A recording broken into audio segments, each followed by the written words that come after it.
Hi guys, happy Tuesday to you. I hope you're doing well. Today I have an extended quotation from Dietrich Bonhoeffer. Most of you know that Dietrich Bonhoeffer was a Lutheran pastor.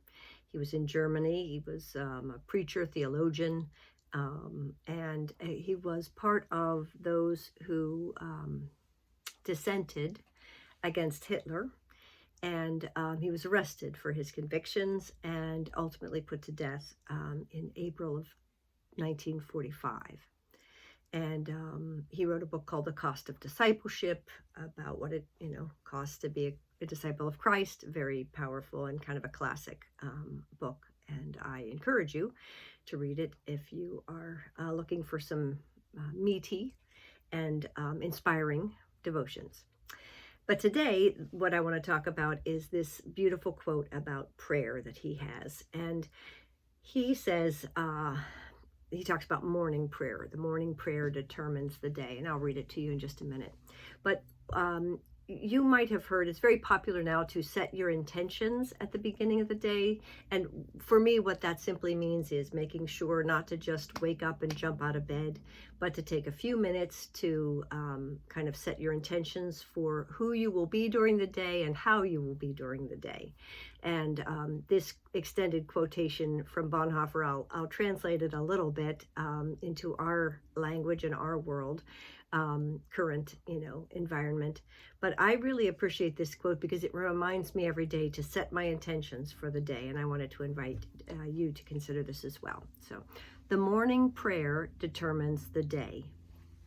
Squandered time, temptations, lack of courage, disorganization or lack of discipline in our thoughts and in our conversations with others, all have their origin most often in the neglect of morning prayer, Bonhoeffer writes.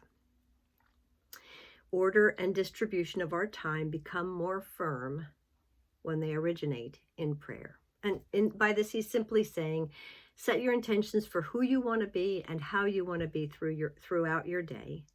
As you begin the day with prayer and as you center yourself in God's presence, it can help you determine how you'll behave, but also with other people, how you treat other people, but also how you behave with yourself, what priorities you'll follow, how you want to order your day, probably how you speak to yourself with grace when you disappoint yourself as you manage your day. I'll continue. Temptations which accompany the day will be conquered on the basis of the morning breakthrough to God. Isn't that lovely? The morning breakthrough to God. As you reach out to God and break through your fog or your lethargy or you're being overwhelmed, that they'll be conquered. Temptations which accompany the day will be conquered on the basis of your morning breakthrough to God.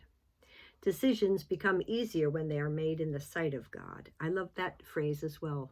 I make my decisions about the day and I invite God into the dialogue about how to make my decisions. So decisions become easier when they are made in the sight of God. Even work that does not demand thought. He called it mechanical labor. But we would talk about doing the dishes. Does anybody still iron? Doing the ironing, fixing up. In Pittsburgh, we say redding up the house, right? Just doing all your stuff.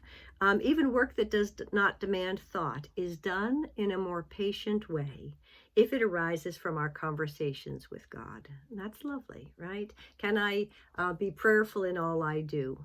And understand that even mechanical work, even habitual tasks can become part of my prayer life once I dedicate them to God in the morning. The power to work takes hold, therefore, at the place where we have prayed to God.